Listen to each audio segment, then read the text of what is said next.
হুজুরদের আলোচনা কি করব। আল্লাহ নবী, নূর নবী, দয়া নবী, রহমতের নবী আমার একদিন মদিনা নববী শরীফের মেম্বার থেকে নেবে নবী আমার মেম্বারে দাঁড়িয়ে খুতবা দিতে লেগেছে।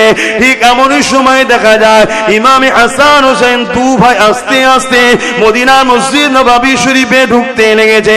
বড় ভাই হযরতে হাসান আর ছোট ভাই হযরতে হোসাইন। ছোট ভাই তখনও আরো ছোট, তাই ঠিকভাবে চলন ঠিক হয় না, কোন রকম দুলে দুলে পা ফেলে ফেলে আল্লাহ নবীর মদিনা নববী শরীফে ঢুকতে লেগেছে। নবী আমার খুতবা দিতে লেগেছে। হঠাৎ করে আল্লাহ নবীর নজরটা যে ইমামে হাসান হোসেনের দিকে পড়েছে, আল্লাহ নবী খুতবাটা বন্ধ করে দিয়েছে। খুতবা বন্ধ করে দিয়ে আল্লাহ নবী আগে আগে এসে এমন করে ইমামে হাসান হোসেন দুজনকে নবী আমার দুই কোলে নিয়ে বুকে করে জড়িয়ে ধরে আগিয়ে নিয়ে গিয়ে মেম্বারের উপরে বসিয়ে দিয়ে আল্লাহ নবী আবার খুতবা শুরু করেছে। নামাজ শুরু হয়ে গেছে। ঠিক এমনই সময় ইমাম হাসান হোসেন আল্লাহ নবীর পিঠ মুবারকে উঠে পড়েছে। দুদিকে পা দিয়ে নানা জানের চুল মুবারককে মজবুত করে ধরে আল্লাহ নবীর পিঠে তারা লাপালাপি করতে লেগেছে। নবী আমার মাথা তুলছে না, সিজদায় পড়ে যে সুবহান রাব্বিল আলা, সুবহান রাব্বিল আলা তাসবিহ পড়তে লেগেছে। দীর্ঘ সময় হয়ে যাচ্ছে, সাহাবাদের মধ্যে চিন্তা শুরু হয়ে গেছে। কেননা চারিদিকে নবীর দুশমন, হয়তো আমরা সবাই সিজদায় পড়ে আছি, কোন দুশমন ঢুকে গিয়ে রাসূলকে কি ক্ষতি করে দিল, সাহাবা সেজে কাতারে ছিল, হয়তো রাসূলকে ক্ষতি করে দিল নাকি। এত সময় কেন লাগে? কোনদিন নবী জামাতে বেশি সময় দিতেন না।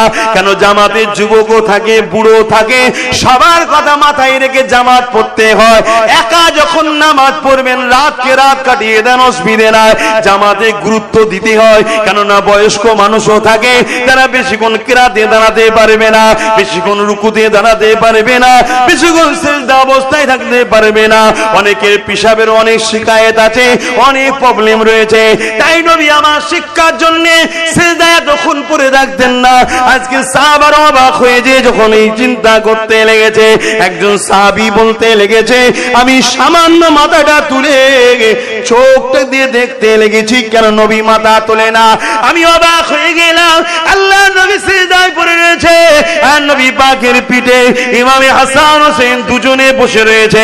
নানা জানের চুলকে ধরে তারা পিঠের উপরে লাফালাফি খেলা করছে, আনন্দ করছে। আর নবী তাই মাথা তুলছে না। কেন? তুললে বাচ্চা দুটো পড়ে যাবে।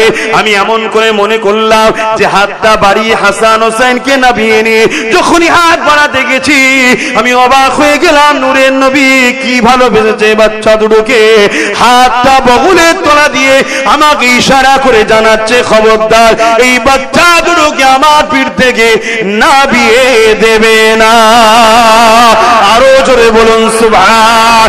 নারে তাকবীর। ইমামে হাসান হোসেন, ইমামে হাসান হোসেন জান্নাতি যুবকদের সরদার। নারে তাকবীর।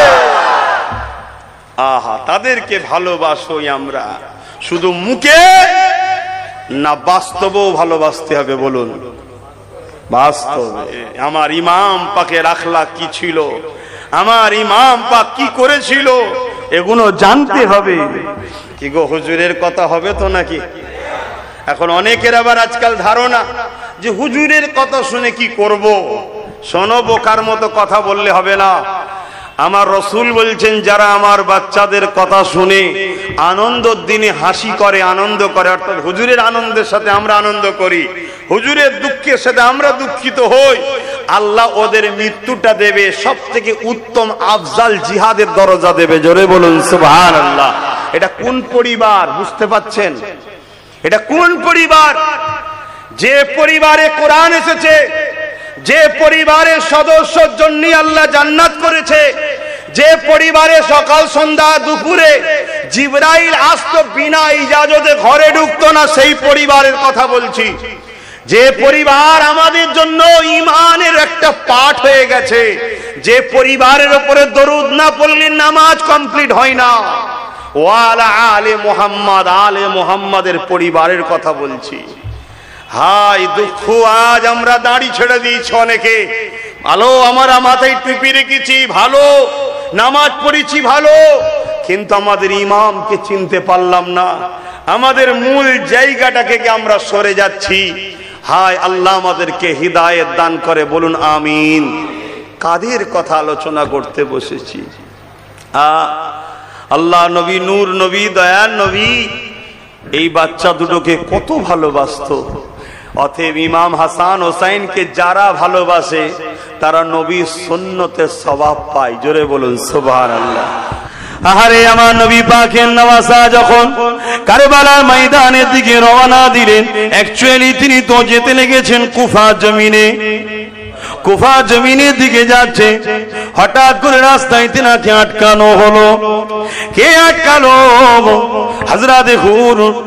এমন করে হুর, একজন ইয়াজিদ বিন হুর, সে রুকে দিল। ইমাম পাক এবং তিনার সঙ্গী সাথী মিলে ৭২ বা ৮২ জন ছেলে রয়েছে, বাচ্চারা রয়েছে, পরিবার রয়েছে। কেউ যদি লড়াই করতে যায় পরিবার ছেলেদের তো নিয়ে যাবে না। তেনাদের কাছে তো লড়াই করার জন্য যুদ্ধের সামান থাকবে তাও কিছু নাই, কেননা দাওয়াত দিয়েছিল। কে দাওয়াত দিয়েছিল? কুফার মানুষরা দাওয়াত দিয়েছিল। ইয়াজিদ সৈন্য পাঠিয়ে দিয়ে, মারওয়ান সৈন্য পাঠিয়ে দিয়ে এমন করে তিনাকে কুফার জমিনে ঢুকতে না দেওয়ার জন্য রাস্তাতে আটকে দেওয়া হলো। আমার ইমাম পাককে দাঁড় করিয়ে দেওয়া হলো। কে দাঁড় করালো? ১০০০ সৈন্য নিয়ে এমন করে ইয়াজিদ বিন হুর বিন ইয়াজিদ বাড়িয়ে দাঁড় করিয়ে দিল।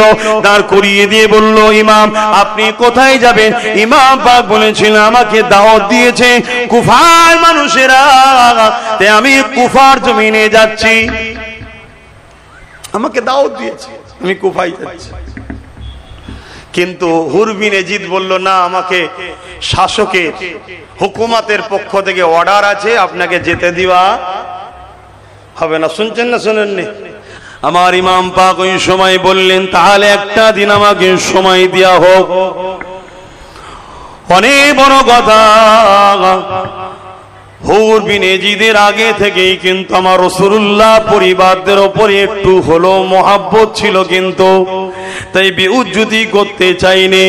উনি বললেন, হুজুর আপনি রাতের আড়ালে আস্তে আস্তে রওনা দেবেন, আমি সৈন্যদেরকে নিয়ে একটু সাইডে সরে থাকবো। কেন, ডিউটির একটা ব্যাপার আছে না, আমাকে মেরে ফেলবে। শুনছেন না? কিন্তু চাইছে না। অনেক বড় কথা। এই খবর চলে গেল ইয়াজিদ বাহিনীর কাছে যে হুর নরম ব্যবহার দেখাচ্ছে, তাই সঙ্গে সঙ্গে আরো ৬০০০, এইভাবে ২২,০০০ সৈন্য চলে এলো। কত? এক ইমাম পাককে রুকার জন্য কত?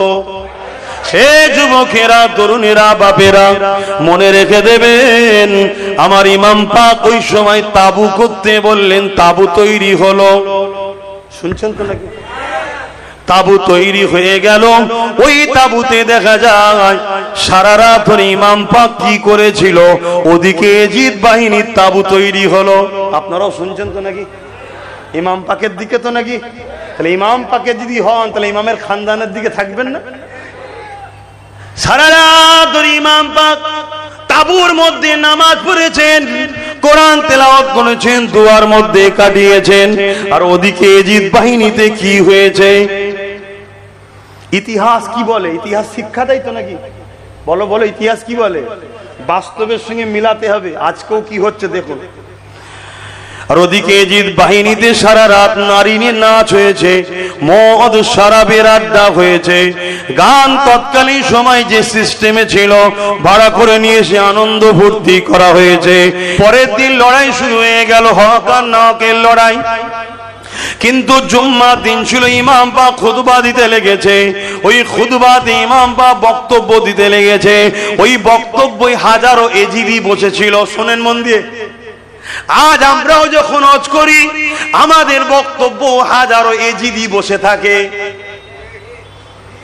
থাকে না? থাকে না? এই সবাই হোসাইনি আছে নাকি? সেদিনও ছিল নাকি? কিন্তু সেদিনও হোসাইনি ছিল, আর হাজারো এজিদিও ছিল। হোসাইন পাক হজ করে বলে, তোমরা আমায় চেনো না, তোমরা কার বিরুদ্ধে তরোয়াল ধরেছো? আমার নানা হলো সাইয়্যিদুল মুরসালিন রাহমাতাল লিল আলামিন আখিরি নবী, জিনার কলেমা তোমরা পড়ো। সেই নানার পিঠে উঠে ঘুরিয়েছি, সেই নানার কাঁধে ঘুরিয়েছি, সেই নানার ঠোঁট মোবারককে চুষে বড় হয়েছে, সেই নানার চাদরের মধ্যে করে নি নানা ঘুরিয়ে রাখতো। সেই নানা বলেছে যে হোসাইনকে ভালোবাসে, আল্লাহ তুমি তাকে ভালোবাসো। যে হোসাইনের সঙ্গে দুশমনি করে, আল্লাহ তুমি তাকে থেকে মুখ ফিরিয়ে নাও। তোমরা কি হে যুবকেরা, তরুণেরা, বাপেরা, হযরত ইমাম হোসেন হুজুরের দিকে একবার আমার রাসূলুল্লাহ তাকাতে লাগলেন, আর একবার হযরত ইব্রাহিম নিজের খুনের বাচ্চা দিয়ে তাকাতে লাগলেন। আল্লাহ নবীর নূরের চোখ দিয়ে পানি ঝরতে লেগেছে, দাড়ি মোবারক দিয়ে বুকটা ভেজে যাচ্ছে।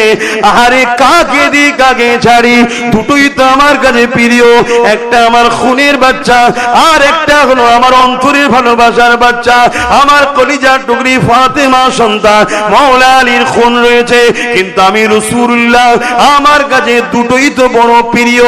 এই সময়ে আল্লাহ নবী ফায়সালা টেনে দিলেন, ও হযরত জিবরাইল যান, আল্লাহ পাককে যে জানিয়ে দেন আমি আমার ইব্রাহিমকে আমার হোসেনের উপরে কুরবান করে দিলাম।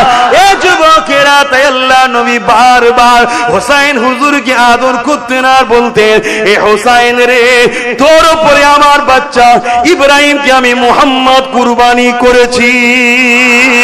এ যুবকেরা, আমার রাসূলুল্লাহ ইমাম পাকদেরকে কতটা মহব্বত করতেন, ভালোবাসতেন, পিয়ার করতেন।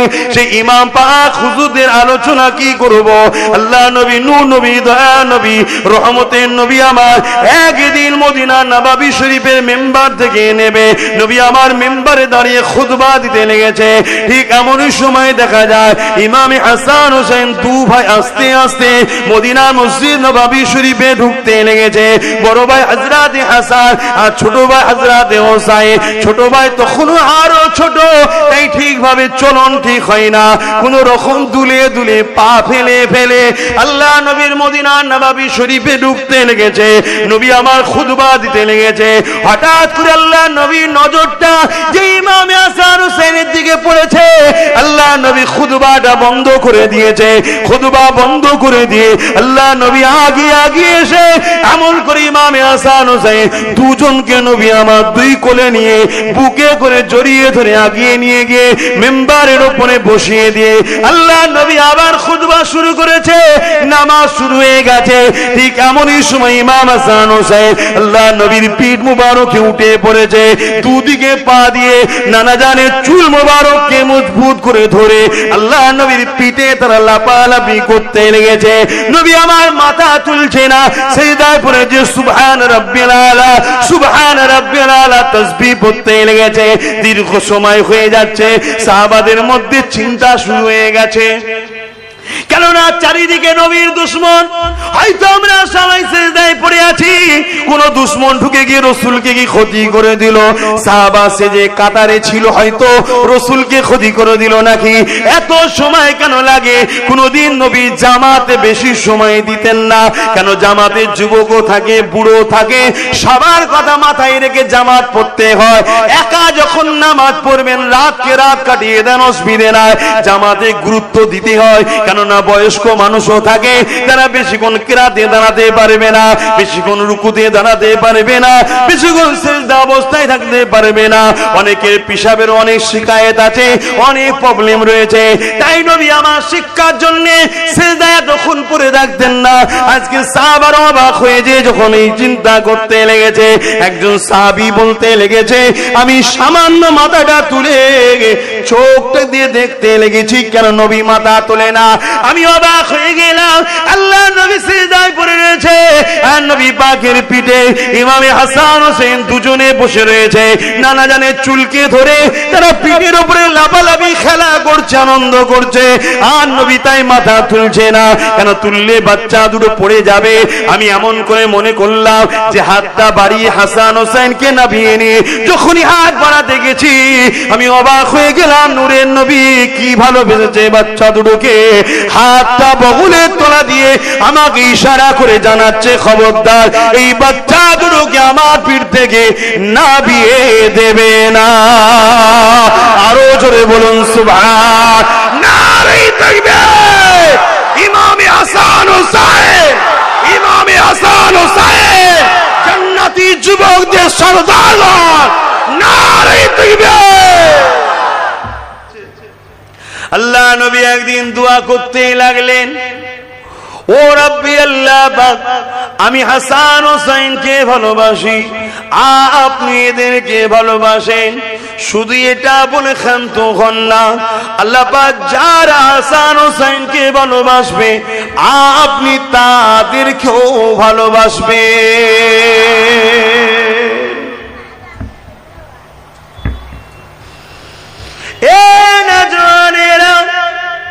আমাদের লিডার, আমাদের জান্নাতি যুবকদের সরদার হযরত ইমাম হাসান হুসাইন কেমন ছিলেন? আল্লাহ পাক তিনাদের ঘরে কত সম্মান মর্যাদা দিয়েছেন। আল্লাহ নবী, নূর নবী, দয়া নবী, রাহমাতুল লিল আলামিন নবী আমার একদিন এমন করে খাতুনে জান্নাতের ঘরে এসেছে। খাতুনে জান্নাতের ঘরে আসার পরে দুটো বাচ্চা খেলনা নবী কোলে নিয়েছে। ইমামে হাসান হুসাইনকে কোলে নিয়েছে, নানার কোলে দুই ভাই খেলা করতে লেগেছে। হঠাৎ করে আল্লাহ নবী তাদের দুজনকে কোল থেকে নামিয়ে বললেন, এ হযরত হাসান, এ হযরত হুসাইন, তোমরা দু ভাই একটু কুস্তি লড়ো, কে জেতে দেখবো, কুস্তি লড়ো। আল্লাহ নবী এমন করে দুই ভাইকে কুস্তি লাগাচ্ছেন, দুজনে কুস্তি লাগছে। হযরত খাতুনে জান্নাত বলেন, আমি তখন রান্নার কাজে ব্যস্ত ছিলাম, আমি পর্দাটাকে সরিয়ে দেখতে লাগলাম আব্বা জান এমন করে দুই ভাইকে কুস্তি লাগিয়েছে, কিন্তু আমি অবাক হয়ে গেলাম। আব্বা জান হযরত হাসানের পক্ষ সাপোর্ট করতে লেগেছে, হাসানের পক্ষপাতিত্ব করতে লেগেছে, হাসানের পক্ষে দাঁড়িয়েছে। আমি ওই সময় অবাক হয়ে বলতে লাগলাম, আব্বা স্বাভাবিক পরিবারের গার্জেনরা ছোটদের পক্ষ সাপোর্ট লায়, হাসান তো বড়, হুসাইন তো ছোট, আপনি হুসাইনের পক্ষ না লি হাসানের পক্ষ কেন নিলেন? আল্লাহ নবী সময় বলেছিলেন, এ আমার কলিজা টুকরি খাতুনে জান্নাত, আমি রাসূল হাসানের পক্ষ নিয়েছি। তুমি মনে করছো আমি নবী হাসানকে বেশি ভালোবাসি? না, আমার কাছে দুটোই আমার চোখের তারার নাই, কিন্তু আমি রাসূলুল্লাহ হাসানের পক্ষ নিয়েছি দেখছো। কিন্তু তুমি জানো না সাইয়্যিদুল মালায়েকা হযরতে জিবরাইল তিনি তো হুসাইনের পক্ষ নিয়েছে। আরো জোরে বলুন সুবহান।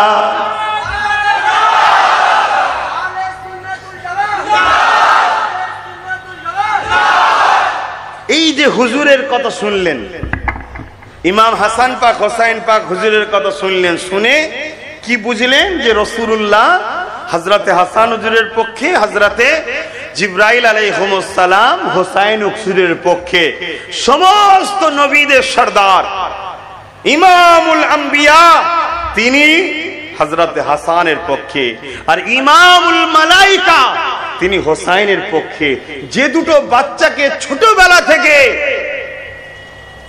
সমস্ত নবীদের সরদার লালন পালন করে, সমস্ত ফারিস্তাদের সরদার লালন পালন করে, এইটা শোনার পরে আমাদের মনটা একটা খুশি আনন্দ হয়েছে না হয়নি? এটা ঈমানের বৈশিষ্ট্য। এটা কি?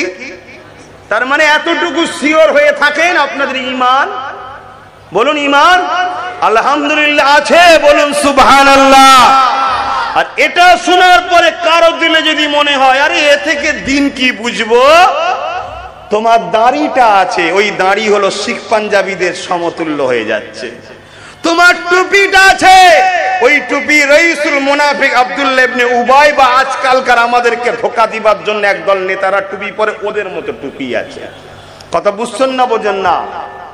তোমার নামাজ আছে, ওই নামাজ 7 কোটি বছর ইবলিস পড়েছিল, ইবলিস মার্কা নামাজ আছে, তোমার ঈমান নাই। আমার কথা বুঝছেন না, বোঝেন না? নিবার হন নিন, না নিবার হন না নিন। আমি কাউকে জোর করে খাওয়াতে এসিনি, কারণ ইসলাম ওই ফুটপাতে পড়ে থাকা জামা কাপড় বিক্রি করার জিনিস নয়, যে জোর করে গুজে দিবার জিনিস। ইসলাম এমন একটা ব্যান্ড, যে নিয়েছে সে দুনিয়া আখেরাতের কামিয়াবি পেয়েছে, আর যে নেয়নি দুনিয়া তো জিল্লাত, আখেরাতে তো আযাবের শেষ নাই। আসেন আমার ইমাম পাকের আলোচনা করি।